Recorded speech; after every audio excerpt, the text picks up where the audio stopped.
What is the true meaning of life? Why are we here? Are we meant to simply exist, go through the motions, or is there a deeper purpose to all of this? These are questions we all ask ourselves at some point, especially when life feels repetitive or when challenges seem too overwhelming. Have you ever wondered if there's more to life than just surviving day to day, chasing after success, or following what society tells us is right? Let's take a simple example. Think about a plant growing in your home. It starts from a small seed, grows roots, and eventually blooms into something beautiful. But its purpose isn't just to grow tall or produce flowers. It has a role in the ecosystem, contributing to life around it. Like that plant, could it be that our lives also have a meaning beyond what we initially see? Welcome to Wisdom Woven. In today's video, we'll dive deep into one of the most profound questions humans have ever asked. What is the true meaning of life?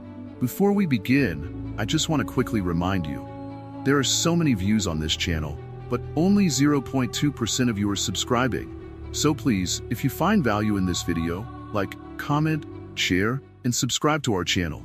It really helps us keep bringing valuable content to you. Now, let's begin this journey by exploring how ancient wisdom, particularly Buddhism, approaches the meaning of life. Buddhism doesn't offer one simple answer. Instead, it gives us tools to discover it for ourselves. It's less about telling us what to believe and more about how to live, in a way that leads to understanding and inner peace. The Buddha didn't preach about a grand external meaning imposed on us. Instead, he talked about suffering, impermanence, and the paths to true happiness. At the heart of his teachings is the idea that we can discover meaning through mindful living, through understanding the nature of our own minds, and through compassion for others. Finding meaning in life, from a Buddhist perspective, is deeply personal. It's not about grand achievements or external validation. It's about learning to see clearly, beyond the distractions, beyond the illusions of permanence and self. The Four Noble Truths, understanding suffering. To embark on our journey into understanding the meaning of life through Buddhism, we must first explore the foundation of Buddhist teachings, the Four Noble Truths. These truths provide a clear framework for understanding our existence, especially the nature of suffering, which is an unavoidable part of life. The first noble truth is dukkha, which translates to suffering, but it's more nuanced than just pain. Dukkha encompasses all forms of dissatisfaction, discomfort, and unease. It can be the obvious suffering we feel during difficult times, like the loss of a loved one or physical pain, but it also includes the subtler forms of suffering.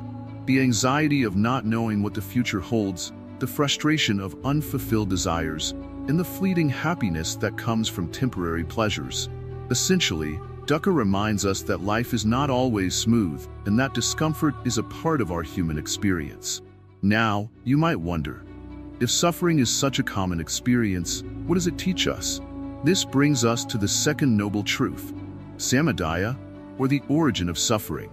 According to Buddhism, much of our suffering stems from attachment and desire. We crave things like love, success, and security, and when we don't get them, or when they fade away, we feel pain. This craving can create a cycle of suffering, where we constantly seek more, only to find that what we chase is often fleeting. Consider this. Have you ever worked hard for something, believing that achieving it would bring you lasting happiness? Maybe it was a job, a relationship, or even a material possession. When you finally attained it, the joy was often short-lived. You might have found yourself wanting more or feeling anxious about keeping what you have. This cycle of desire and dissatisfaction is what the Buddha sought to highlight. But here's the good news. The third noble truth, nirodha, offers a way out. It states that it is possible to end suffering by letting go of our attachments and desires. This doesn't mean we should stop wanting things altogether. Rather, it's about finding a balance. When we learn to appreciate things without clinging to them, we can find peace. Imagine holding a glass of water. If you hold it too tightly, you might spill it or even break it. But if you hold it gently, you can enjoy it without fear. The fourth noble truth is magga, the path to the cessation of suffering. This path is known as the Eightfold Path, which is a set of guidelines to help us live mindfully and with intention. The Eightfold Path consists of 8 practices: right understanding, right intent, right speech, right action, right livelihood, right effort, right mindfulness, and right concentration. Each of these practices works together to help us overcome suffering and cultivate a more meaningful life. Right understanding teaches us to see things as they truly are. It encourages us to understand the nature of suffering and the impermanence of all things. Right intent urges us to cultivate good intentions, filled with compassion and kindness towards ourselves and others. Right speech, right action, and right livelihood guide our interactions with others and ourselves. They remind us to communicate truthfully and compassionately, to act ethically, and to earn a living in ways that do not harm others. These practices foster a sense of interconnectedness and encourage us to contribute positively to the world around us. Right effort focuses on cultivating positive states of mind while letting go of negative ones. It's about making a consistent effort to improve our thoughts and actions. Meanwhile, right mindfulness teaches us to be present in each moment, allowing us to truly experience life as it unfolds, rather than getting lost in worries about the past or future. Lastly, right concentration encourages us to develop deeper focus and clarity, often through practices like meditation. By training our minds, we can gain insight into the nature of our thoughts and emotions, leading to greater understanding and peace. As we explore these Four Noble Truths, we begin to understand that suffering is not something to be feared or avoided. Instead, it's a fundamental part of our existence that offers us valuable lessons. Each moment of discomfort can be an opportunity for growth, a chance to reflect on what truly matters in our lives. By acknowledging dukkha, understanding its origins in our attachments, and recognizing that we can find freedom from suffering through the Eightfold Path, we move closer to a meaningful existence. Life's true meaning may not be a singular destination, but rather a journey of continuous learning, growth, and connection with ourselves and others. As we delve deeper into the teachings of Buddhism, we'll discover more ways to cultivate this understanding and apply it to our daily lives. Each step we take on this path can help us create a life filled with purpose, compassion, and joy, transforming our experiences of suffering into opportunities for awakening and insight. The Eightfold Path, a guide to right living. The Eightfold Path is a core teaching of Buddhism, serving as a practical guide for anyone seeking to understand life's true meaning. Think of it as a roadmap that helps us navigate the complexities of existence. Each step along this path is interconnected, much like the spokes of a wheel. When practiced together, they lead us toward greater wisdom, ethical conduct, and mental discipline. Let's break down the Eightfold Path into its 8 key components. Right understanding. This is the foundation of the path. It involves seeing things as they truly are. It's about understanding the Four Noble Truths, recognizing that life includes suffering, identifying the causes of that suffering, and knowing that there is a way to end it. This understanding isn't just intellectual. It must be felt and experienced in our daily lives. It helps us see the bigger picture and understand our place in the world. Right intent. After understanding, we need the right intentions. This means committing ourselves to compassion, love, and non-attachment. It's about cultivating good thoughts and genuine intentions. When our intentions are pure, our actions will naturally follow. Imagine planting seeds in a garden. The type of seeds we plant will determine what grows. Right speech. Words are powerful. They can uplift or harm. Right speech means speaking truthfully and kindly. It's about avoiding gossip, lies, and harsh words. When we communicate mindfully, we create harmony in our relationships. Think about the last time you heard something kind. How did it make you feel? That's the impact of right speech. Right action. This is about our behavior and how we treat others. Right action involves acting in ways that do not harm others and promoting goodness. It encourages us to avoid killing, stealing, and engaging in harmful sexual conduct. Every action we take leaves a ripple effect in the world. When we choose to act kindly, we contribute to a better world. Right livelihood. This step is about how we earn our living. It encourages us to choose a profession that does not cause harm to others. Whether we're a teacher, artist, or business person, our work should be ethical and contribute positively to society.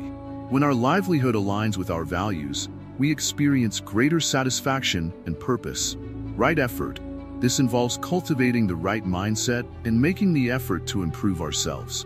It's about letting go of negative thoughts and habits and nurturing positive qualities like kindness and compassion.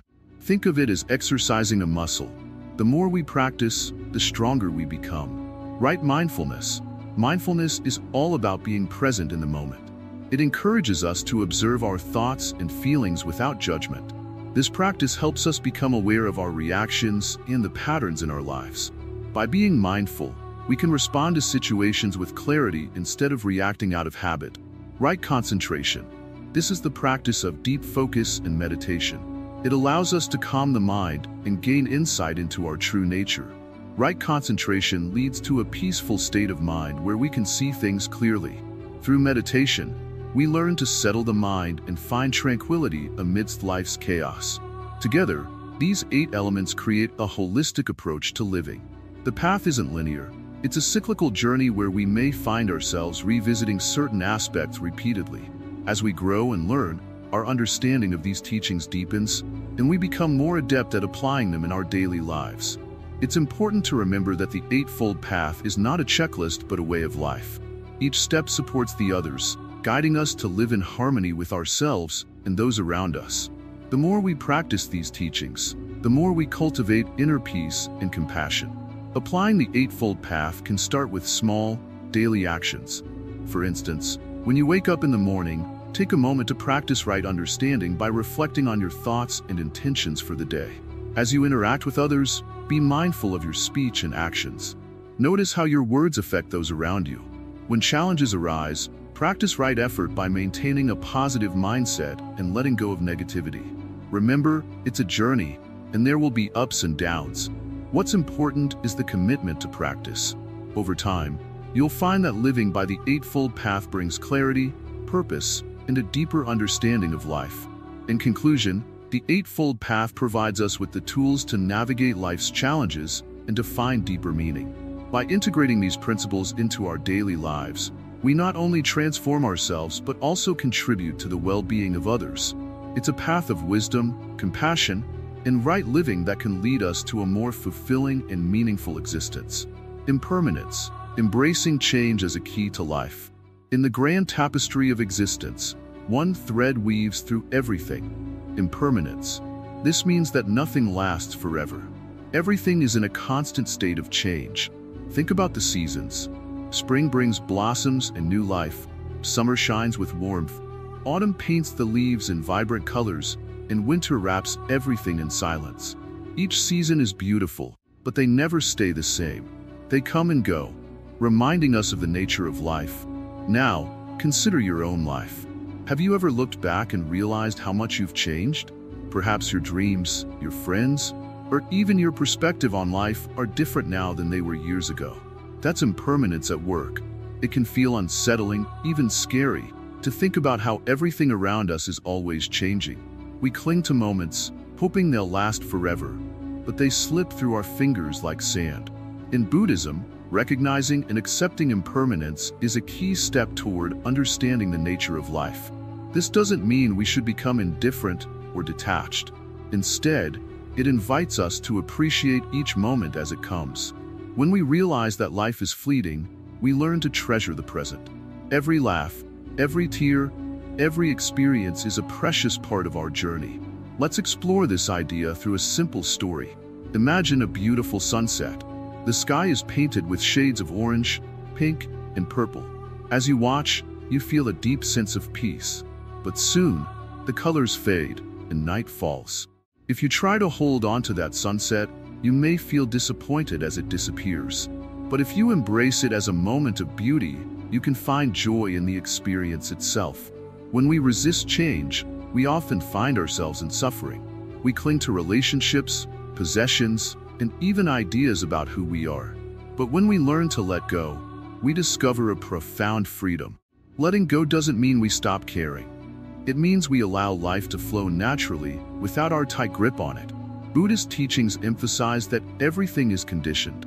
This means that everything arises due to certain causes and conditions.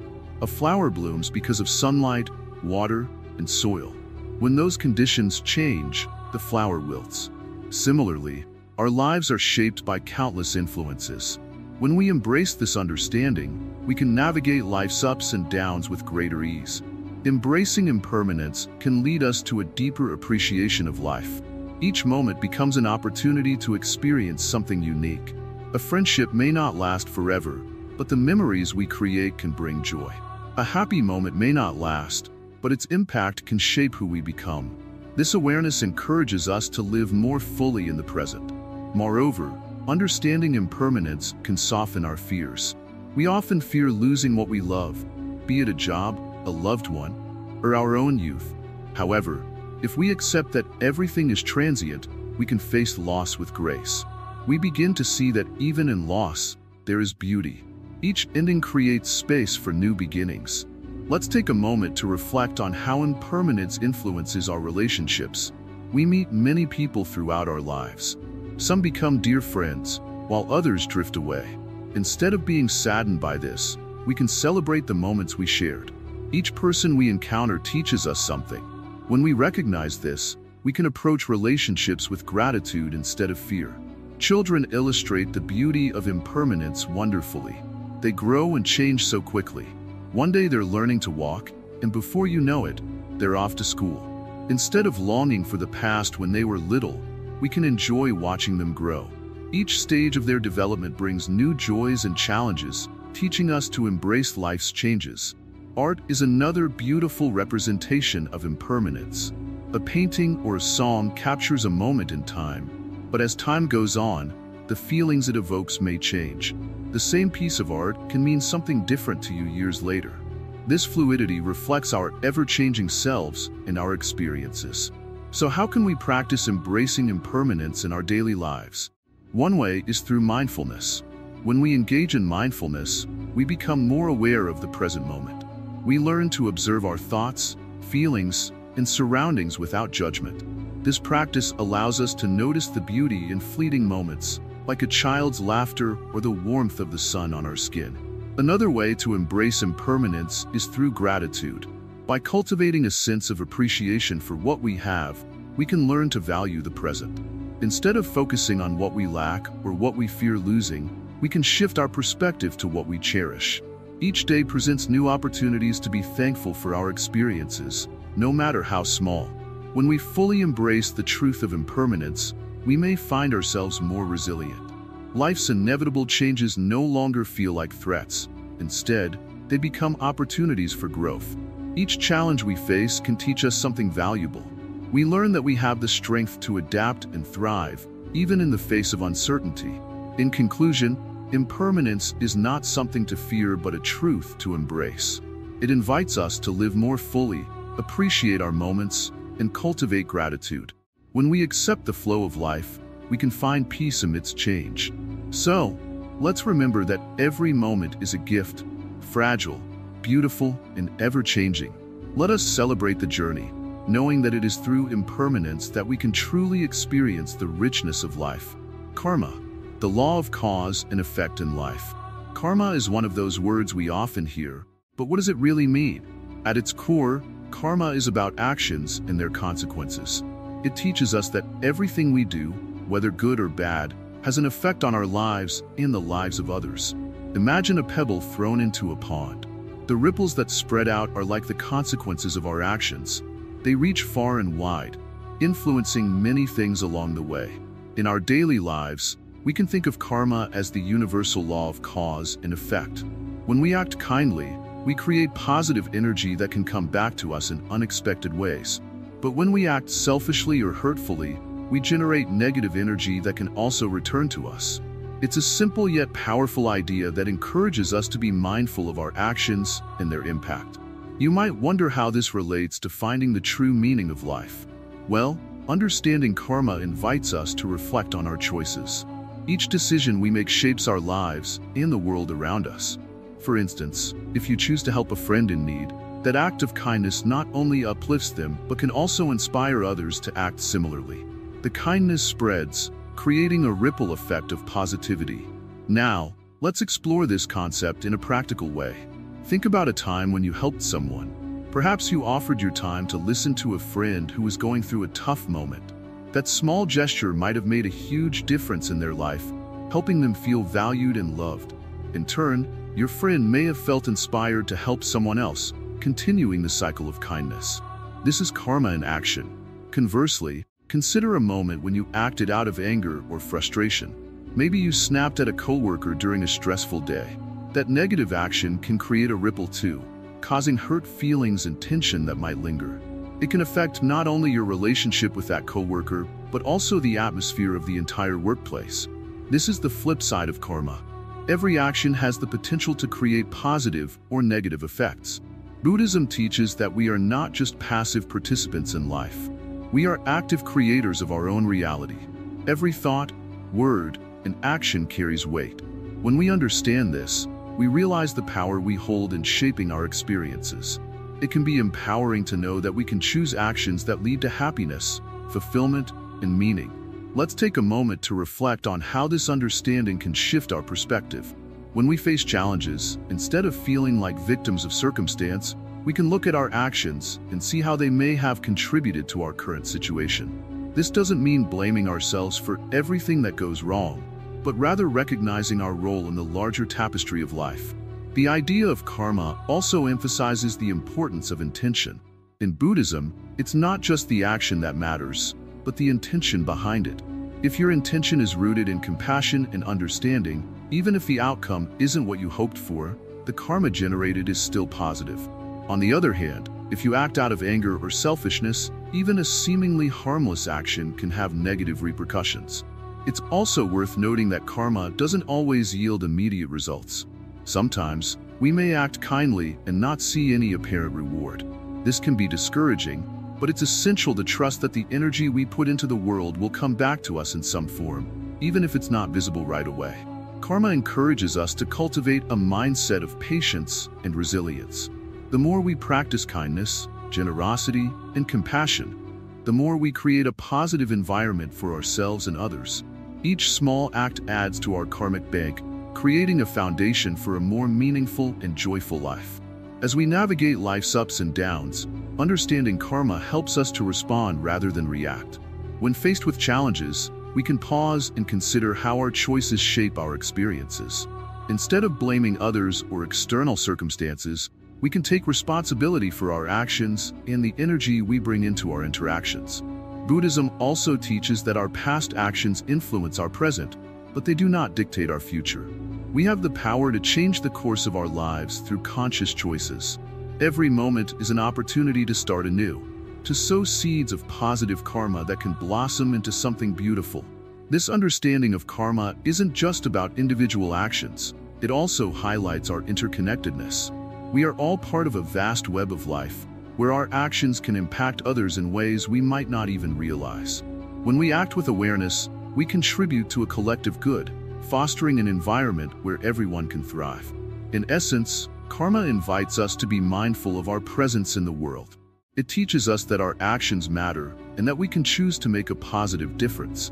This awareness can lead to a more meaningful life, as we learn to live intentionally and compassionately. As we continue to explore the meaning of life through the lens of Buddhism, let's remember that each moment is a chance to create positive karma. Let's strive to be more aware of our thoughts, words, and actions, and how they contribute to the greater good. Embracing this understanding not only enriches our lives, but also helps us build a more compassionate and harmonious world for all. Mindfulness and meditation, tools for inner peace. In the busy world we live in, it's easy to feel overwhelmed. Our minds are constantly racing, filled with worries about the future or regrets about the past.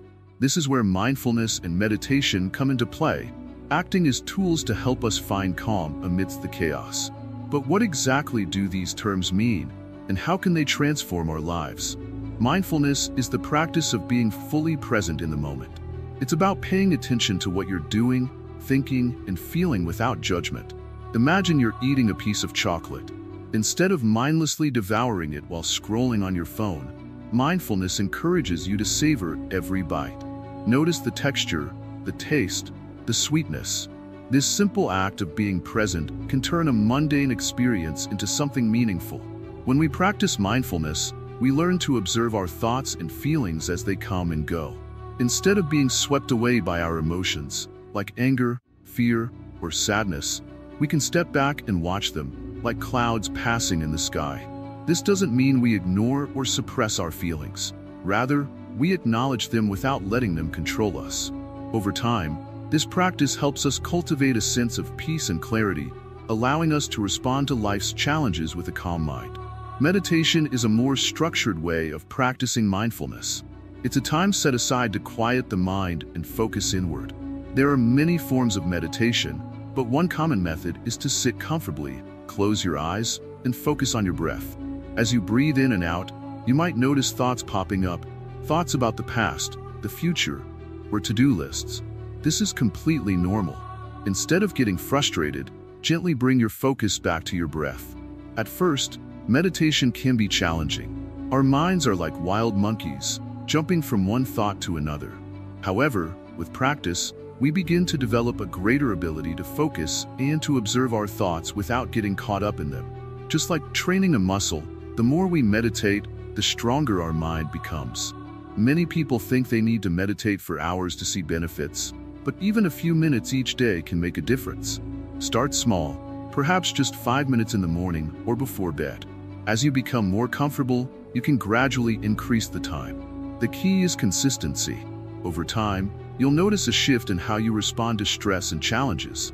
One of the most powerful aspects of mindfulness and meditation is their ability to improve our relationships. When we practice being present, we become better listeners. We can engage more fully with others, understanding their feelings and perspectives without being distracted by our own thoughts. This deepens our connections and fosters compassion. Moreover, studies show that mindfulness can significantly reduce anxiety and depression. It helps us break free from the cycle of negative thinking that often traps us. By focusing on the present moment, we find it easier to let go of worries about the past or future. Instead of feeling weighed down by anxiety, we can appreciate the here and now, leading to a greater sense of fulfillment. Mindfulness isn't just for meditation. It can be incorporated into everyday activities. Whether you're walking, washing dishes, or even driving, try to focus fully on the task at hand. Notice the sensations, the sounds, the sights. By bringing mindfulness into our daily lives, we create more moments of joy and peace. In Buddhism, mindfulness is not just a practice, it's a way of life. The Buddha taught that being aware of our thoughts, feelings, and actions is essential for understanding ourselves and the world around us. This self-awareness allows us to recognize the impermanence of all things and helps us cultivate compassion for ourselves and others. One of the greatest gifts of mindfulness and meditation is the ability to find stillness amidst the noise. In a world filled with distractions, this stillness becomes a sanctuary. It's a place where we can reconnect with ourselves, reflect on our thoughts, and gain insight into our lives. As you explore mindfulness and meditation, remember that it's a journey. There's no right or wrong way to do it. What matters is your intention to be present and to cultivate awareness. Each time you practice, you're taking a step toward greater peace and understanding. Embrace this journey with an open heart. Allow yourself to explore the depths of your mind without judgment. Over time, you'll discover that the more you practice mindfulness and meditation, the more you will find clarity, joy, and meaning in your life. In conclusion, mindfulness and meditation are essential tools in the quest for inner peace. They help us navigate the ups and downs of life with grace and resilience. By being present in each moment, we can uncover the beauty in our everyday experiences and foster a deeper connection with ourselves and others. So take a deep breath, and let's embark on this journey together, discovering the richness of life one mindful moment at a time. Nirvana, the ultimate goal of liberation. Nirvana. It's a word that many of us have heard, yet its true meaning can often seem elusive. At its core, nirvana represents the ultimate goal in Buddhism, the state of liberation and freedom from suffering. But what does it really mean to reach nirvana? How can we understand it in our daily lives? Let's start with the basics. In Buddhist teachings, nirvana is often described as the extinguishing of a flame. Just as a fire consumes wood, our desires, cravings, and attachments fuel our suffering. When we achieve nirvana, it's like that flame has gone out. There's a sense of peace, a stillness that envelopes us. But this doesn't mean we cease to exist. Rather, we transcend the cycle of suffering. Many people might think of nirvana as a distant, almost unreachable state, something reserved for monks or enlightened beings. But here's the beautiful truth. Nirvana is not just a place we go after we die. It can be experienced in our lives right now. It's about awakening to the reality of our existence and realizing that we can free ourselves from the chains of our own making. Imagine walking through a dense forest. The trees are tall, and the path is obscured. You might feel lost, unsure of where to turn. This is much like our lives, filled with confusion, attachment, and desire. But what if someone came along and showed you a clear path? That's what understanding nirvana can do for us. It guides us out of the thick fog of ignorance and helps us find clarity and peace. One key aspect of nirvana is the concept of non-attachment. We often cling to things, whether it's relationships, material possessions, or even our own identities. This attachment creates suffering. Think about it. When we lose something we love, or when we don't get what we want, it hurts. But what if we learned to let go? What if we understood that everything is impermanent? This is a significant part of what the Buddha taught. Let's explore this idea further. Imagine a beautiful sunset. The colors are vibrant, and it feels magical. But as the sun sets, it will eventually disappear below the horizon. If you cling to that moment, wishing it could last forever, you'll only end up feeling disappointed when it fades away. However, if you appreciate the sunset for what it is, a temporary moment of beauty, you can enjoy it without suffering when it ends. This shift in perspective is a step toward understanding nirvana. Another important aspect of nirvana is the idea of awakening. In Buddhism, this awakening is not just about knowledge. It's about experiencing life as it truly is. When we awaken, we see things clearly, without the distortions created by our desires and fears. We understand that our thoughts and emotions are just that, thoughts and emotions. They do not define us. This awareness allows us to respond to life more skillfully and with compassion. Reaching nirvana also involves understanding the nature of suffering. The Buddha taught that suffering is an inherent part of life, but we have the power to change our relationship with it. Instead of running away from pain or trying to avoid it, we can learn to face it. By acknowledging our suffering, we can begin to see its causes and how to transform our responses. This transformation is a key step on the path to nirvana. Now, let's talk about compassion. Compassion is central to Buddhist teachings and is closely tied to the concept of nirvana. When we free ourselves from our own attachments and desires, we can begin to open our hearts to others. We see their suffering and respond with kindness. This not only helps those around us, but also deepens our own experience of peace and joy. In this way, nirvana is not just about personal liberation. It's also about how we relate to the world and the people in it. So, how do we move toward nirvana in our everyday lives? It begins with mindfulness. By cultivating mindfulness, we learn to observe our thoughts, feelings, and actions without judgment. This practice helps us recognize when we're clinging to something or when we're suffering because of our desires. With mindfulness, we create space between our experiences and our reactions, allowing us to choose how we respond. Another important practice is meditation. Through meditation, we quiet the mind and connect with our inner selves. It's a way to look deeply within and understand our true nature. When we meditate, we can observe the impermanence of our thoughts and feelings, seeing them come and go like clouds in the sky. This awareness helps us detach from the constant pull of our desires, leading us closer to nirvana. Furthermore, the idea of interconnectedness plays a vital role in understanding nirvana. In Buddhism, we learn that everything is interconnected. Our actions affect others, and their actions affect us. When we recognize this web of connection, we begin to see how our suffering is tied to the suffering of others. This insight can inspire us to act with greater compassion and to work toward a collective liberation, enhancing our journey toward nirvana. As we explore the path to nirvana, it's essential to remember that this journey is unique for each of us. There's no one-size-fits-all approach. What works for one person may not work for another. The key is to remain open, curious, and committed to personal growth. Embrace the process and don't be discouraged by setbacks. In the end, reaching nirvana is less about reaching a final destination and more about the journey itself. It's about cultivating a way of being in the world that is rooted in peace, compassion, and understanding. As we learn to let go of our attachments and awaken to the beauty of each moment, we find ourselves moving closer to this ultimate state of liberation. Nirvana is not a distant dream. It's a reality we can touch in our everyday lives. Through mindful living, compassionate action, and a deep understanding of our interconnectedness, we can experience glimpses of nirvana here and now. Let us take these teachings to heart and explore how they can transform our lives, bringing us closer to true peace and understanding. Compassion and loving kindness, essential virtues for a meaningful life. In the vast teachings of Buddhism, two qualities stand out as fundamental for leading a meaningful life: compassion and loving kindness.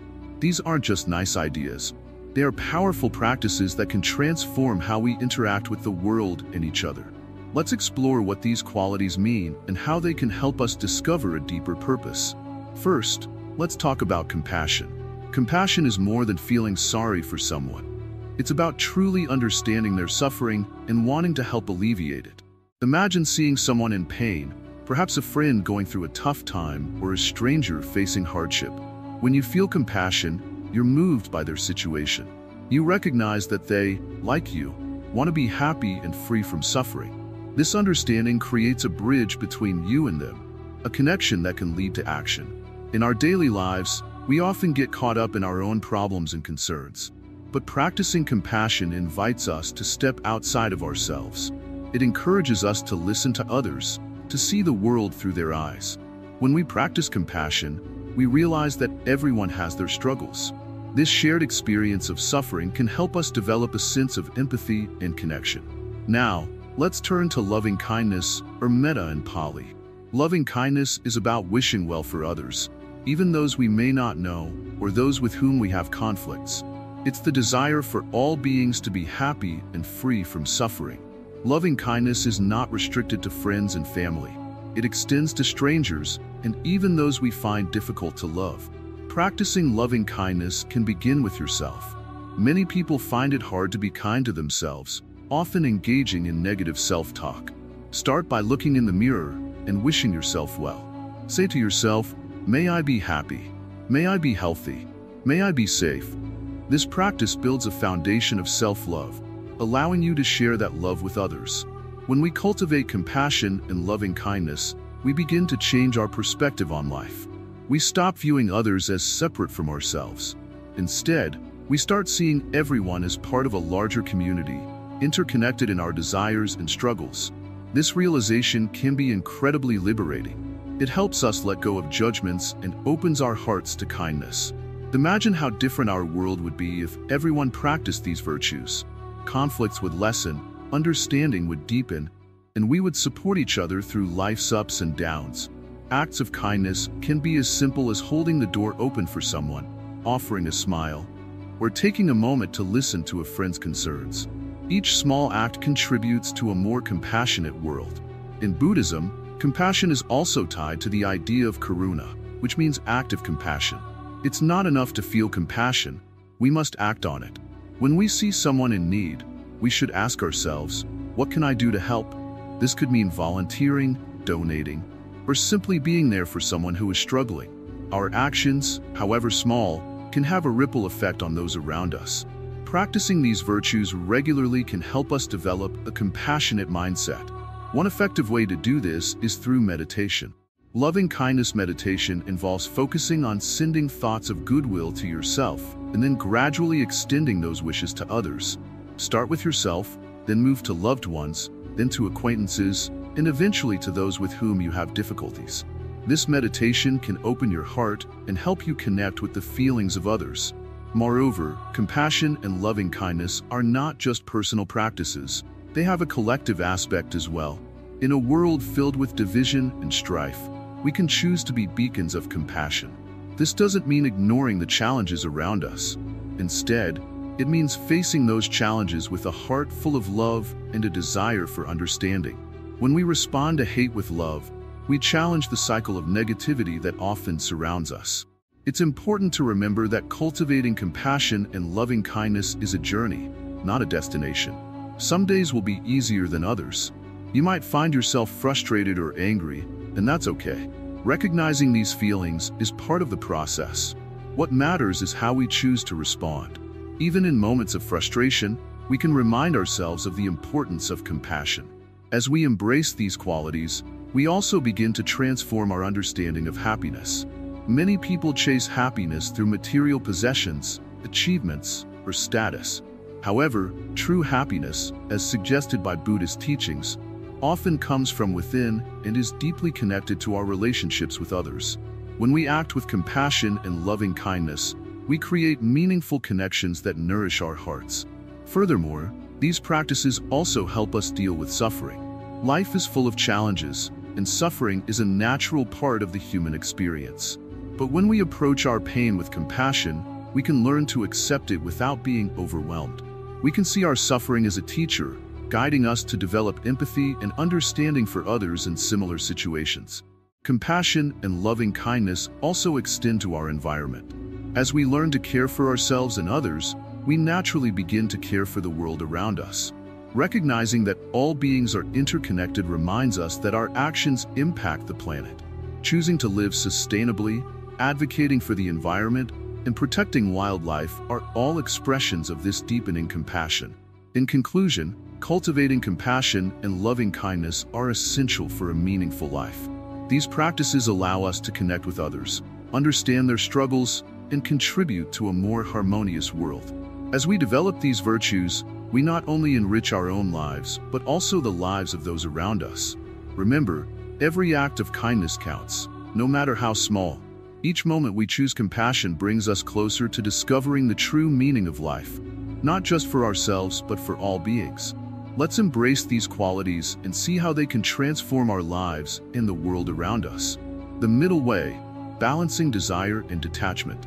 Imagine standing on a tightrope high above the ground. On one side, you have extreme desire, a relentless pursuit of your wants and cravings. On the other side, there's extreme detachment, a cold indifference to life and the world around you. Walking this tightrope can be tricky, but it is exactly where the middle way lies, where balance brings harmony. In our everyday lives, we often find ourselves pulled between these two extremes. Think about it. On one hand, we chase after things, money, success, relationships, that we believe will bring us happiness. We work long hours, sacrifice our health, and sometimes even our relationships in this endless pursuit. Yet, when we finally reach our goals, we often find that the satisfaction is temporary, leaving us hungry for more. This cycle of desire can feel unending, like trying to fill a bottomless pit. On the other hand, if we swing too far in the direction of detachment, we risk becoming apathetic. We might stop caring about our dreams, relationships, and even our own well-being. We might think nothing matters anyway, and fall into a state of despair. This is not the answer either. True balance doesn't mean shutting down our desires or ignoring our emotions. It means learning how to engage with them wisely.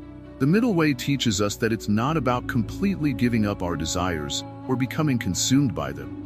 Instead, it's about finding a path where we can pursue our passions and enjoy life without becoming overly attached. For instance, if you love to create art, immerse yourself in that passion. But be mindful not to tie your worth to the recognition you receive from others.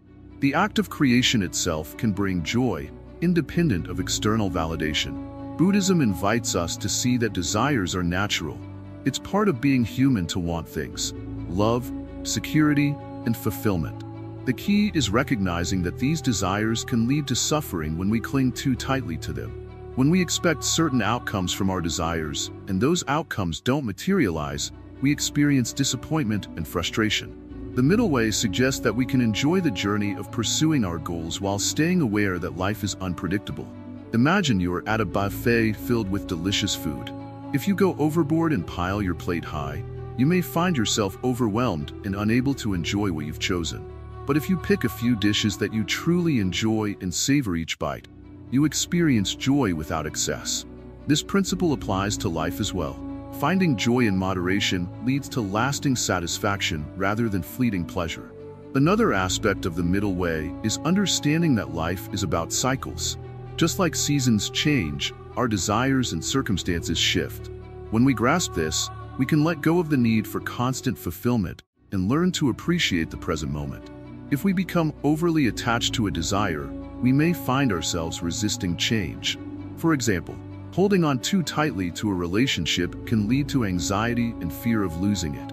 Instead, by practicing acceptance and appreciation, we can enjoy our relationships without the weight of constant worry. The middle way also encourages us to develop a sense of gratitude. When we cultivate gratitude, we shift our focus from what we lack to what we have. This shift in perspective creates a deeper sense of contentment and peace. Instead of always wanting more, we learn to appreciate the beauty in the little things. A warm cup of tea, a beautiful sunset, or a meaningful conversation with a friend. These simple moments can provide profound joy.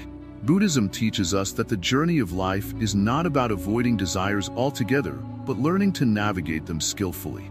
By recognizing the impermanent nature of our desires, we can enjoy them without being defined by them. When we understand that everything is transient, we can appreciate the beauty in each moment without clinging to it. Walking the middle way means acknowledging our desires while also cultivating detachment from the need for them to be fulfilled in specific ways. It's about living in the moment and finding balance. We can strive for our goals but hold them lightly, allowing room for the unexpected to unfold. Life is often unpredictable, and our plans may not always come to fruition. However, by embracing uncertainty, we open ourselves up to new possibilities. The middle way can also be reflected in our interactions with others. In relationships, it's important to find a balance between being open and vulnerable while also maintaining a healthy sense of self. If we become overly dependent on others for our happiness, we risk losing our sense of identity. Conversely, if we keep everyone at arm's length, we may miss out on the deep connections that enrich our lives. The middle way teaches us to engage with others authentically while also honoring our own needs and boundaries. In practical terms, you can apply the middle way to your daily life. Consider your goals. Are you pursuing them with a sense of passion, or are you gripped by anxiety about the outcome? Instead of obsessing over success, focus on enjoying the process. Take pleasure in learning, growing, and simply being. This approach not only leads to a more fulfilling experience, but also reduces stress. As you walk this path of balance, remember that it's okay to stumble. Life is about practice, and the middle way is a continuous journey of self-discovery. Be gentle with yourself as you navigate your desires and detachments. Celebrate small victories and learn from setbacks. Over time, you will cultivate a deeper understanding of yourself and what truly matters. Ultimately, the middle way invites us to experience life fully, embracing our desires while also practicing mindfulness and acceptance. It teaches us that fulfillment comes not from the relentless pursuit of external validation, but from an inner sense of peace and balance. By walking this path, we can cultivate a life rich with meaning, connection, and joy. The illusion of self, understanding anatta, no self. Have you ever paused to consider who you really are? We often define ourselves by our names, jobs, relationships, or even our thoughts and feelings. But what if I told you that these labels, the self we cling to, are not as solid as they seem? This is a central teaching in Buddhism called anatta, or no self. It's a profound idea that can change how we see ourselves and the world around us. Imagine you're holding a piece of clay. At first, it's just a lump, but as you shape it, it becomes something beautiful. A bowl, a sculpture, or even a small figure. The clay can take on different forms, but at its core, it remains the same material. In a way, our sense of self is like that clay. We shape it through experiences, thoughts, and interactions, but it's not fixed or permanent. In our daily lives, we often get caught up in the idea of a permanent self. We think, I am successful, or I am a failure. These thoughts create an identity we cling to. But what happens when we face challenges? When we lose a job, a relationship, or even our health? Suddenly, that identity can shatter, leading to suffering. Recognizing the concept of no self helps us understand that these identities are just temporary labels. They don't define us completely. In Buddhism, it's taught that the self is made up of 5 aggregates: form, our body; feelings, perceptions, mental formations, and consciousness. These aggregates are constantly changing. One moment you might feel happy, and the next moment you might feel sad. Your thoughts shift like clouds in the sky. Just as the weather changes, so does our experience of self. If we cling too tightly to any one of these aggregates, we end up suffering. Let's consider an example. Think about a river. When you look at a river, it seems constant, but in reality, it's always flowing. The water you see right now is different from the water that was there just moments ago. You can never step into the same river twice because it's always changing. Just like that river, we are always in flux. Our feelings, thoughts, and even our bodies are continuously evolving. When we understand anatta, we start to let go of the rigid idea of I or me. This doesn't mean we stop existing or lose our individuality. Instead, we learn to embrace the idea that we are interconnected with everything around us. Our existence is like a web, where each thread affects another. This connection brings a sense of freedom and liberation. Let's look at how this understanding affects our relationships. Often, we cling to the idea of self in our interactions with others. We think, I need them to be happy, or they make me who I am. But when we realize that our happiness doesn't solely depend on others, we start to see relationships differently.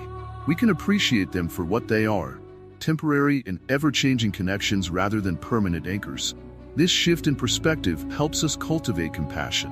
When we understand that everyone is also grappling with their sense of self and their own suffering, we can respond with empathy rather than judgment.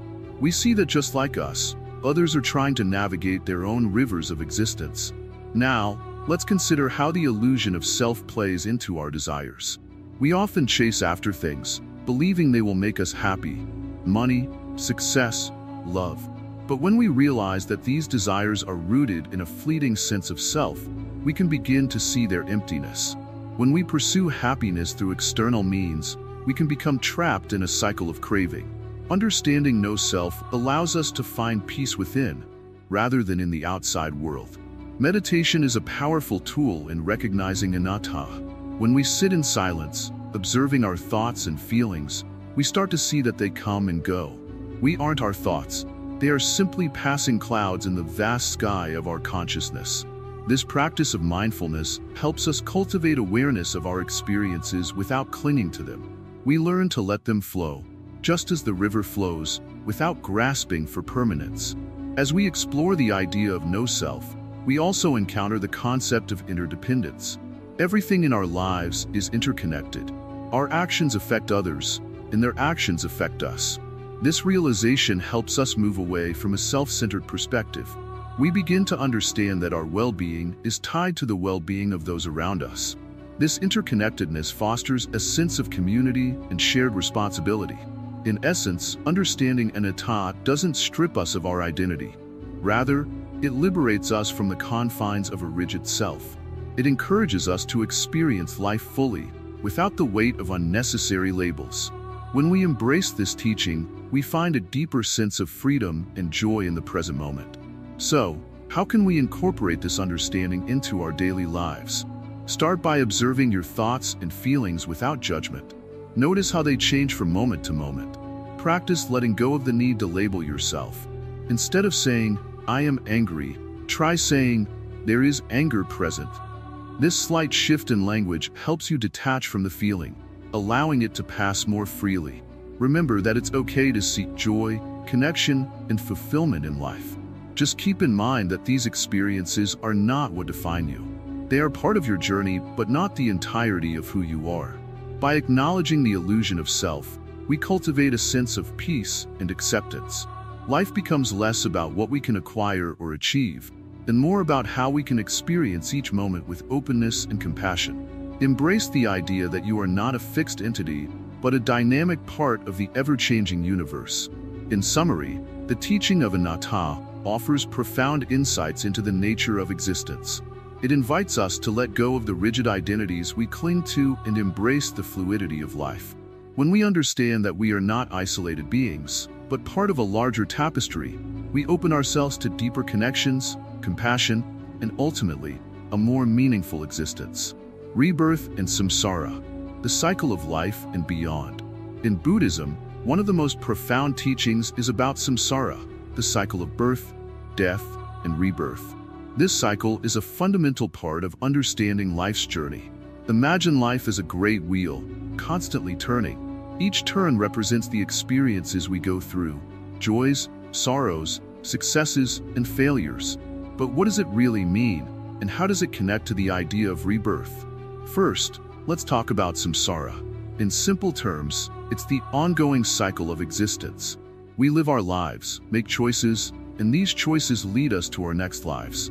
When we die, our consciousness doesn't just vanish. Instead, it takes on a new form based on our past actions and intentions. This is called karma.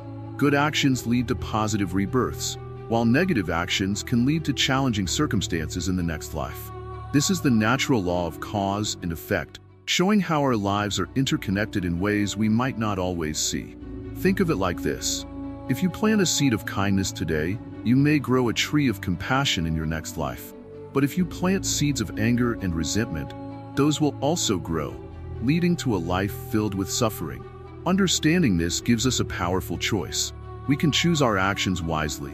Now, let's delve into the concept of rebirth. In Buddhism, rebirth isn't just about being born again as a human. It can take many forms: humans, animals, or even beings in different realms, like gods or spirits. The form we take is influenced by our karma. For example, if we live with love and compassion, we might be reborn into a life of ease and happiness. Conversely, if we live with hatred and greed, our next life may be filled with hardship. This understanding encourages us to be mindful of our actions and thoughts. It reminds us that we are not just living for today, but are part of a much larger story.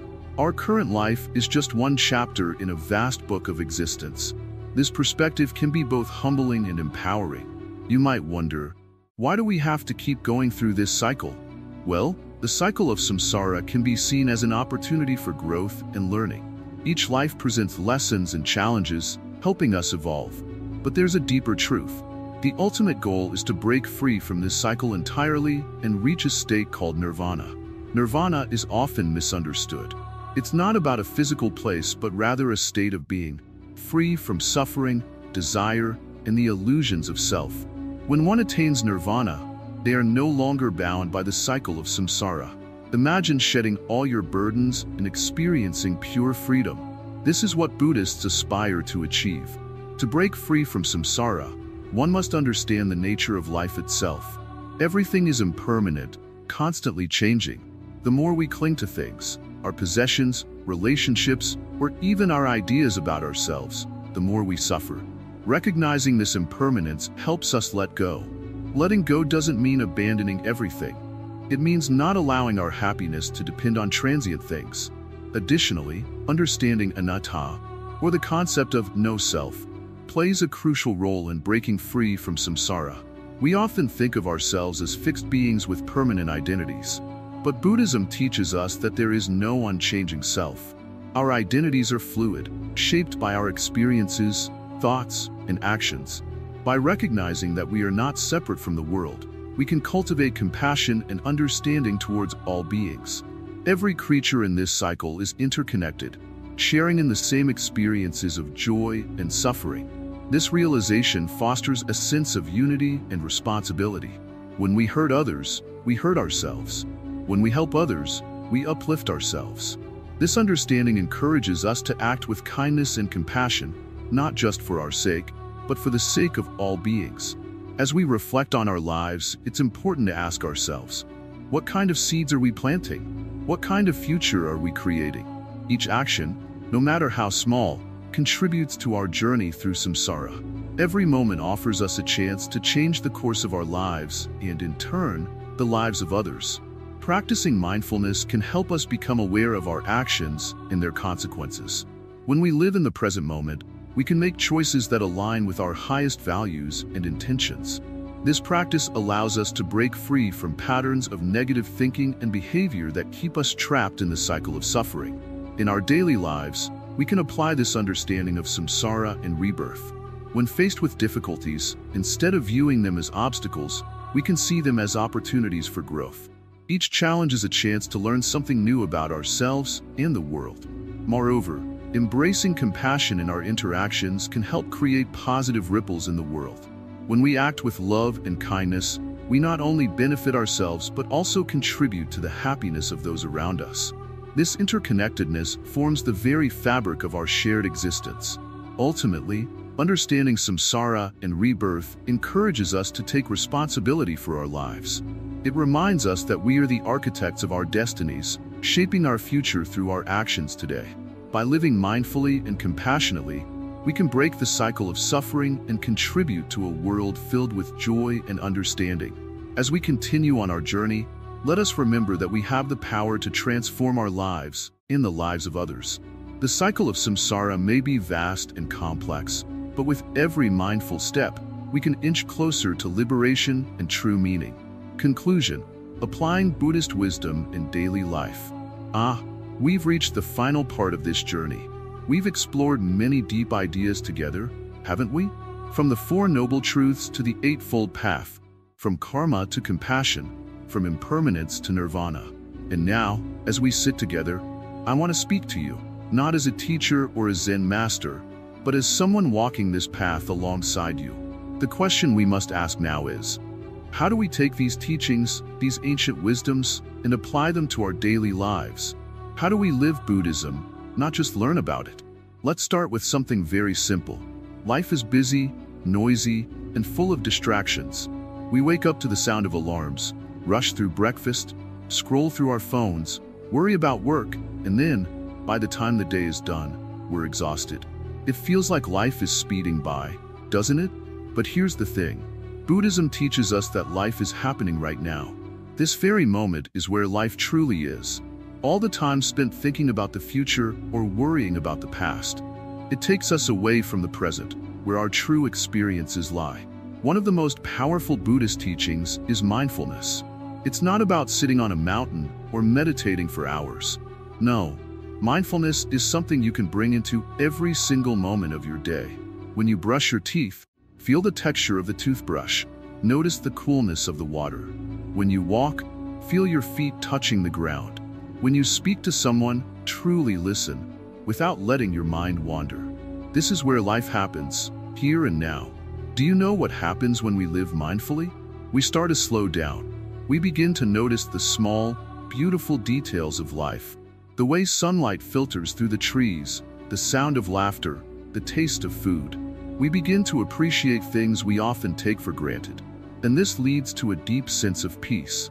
Because when we are fully present, we are not caught up in endless worries or regrets. We are simply being. Now, let's talk about something that we often struggle with: emotions. Anger, frustration, sadness. These are all part of life. Buddhism doesn't tell us to ignore these feelings or push them away. Instead, it teaches us to observe them. Think of your emotions like clouds in the sky. They come and go. Some are dark and stormy, some are light and fluffy. But they are not you. You are the sky itself, vast, open, and unchanging. When you learn to watch your emotions with this awareness, you stop getting carried away by them. You see them for what they are, temporary. Let's say you're feeling angry. In that moment, instead of reacting, try this. Pause. Take a deep breath. Notice the physical sensations of anger in your body. Maybe your heart is racing, or your face feels hot. Just observe. Don't judge the emotion. Don't label it as bad. Simply watch it. As you do this, you'll notice that the emotion starts to lose its grip on you. It will pass, just like a cloud. Compassion is another key teaching that can transform our daily lives. In Buddhism, compassion isn't just about being kind to others. It's about recognizing that all beings are connected. When we hurt others, we hurt ourselves. When we help others, we help ourselves. Compassion starts with understanding that every person you meet is carrying their own struggles, just like you. Everyone is trying to find happiness, and everyone experiences suffering. Try this simple practice. The next time you feel irritated with someone, maybe they cut you off in traffic or speak harshly to you, pause for a moment. Instead of reacting with anger, think to yourself, this person too is just like me. They are seeking happiness and trying to avoid suffering. This shift in perspective can dissolve the anger and open the door to compassion. You'll find that life becomes lighter when you approach others with this mindset. Thank you for walking this path with me. Before you go, I want to remind you, there are so many views on this channel, but only 0.2% of you have subscribed. So if you found value in this journey, please like, comment, share, and subscribe to Wisdom Woven. Let's keep exploring life's deep questions together.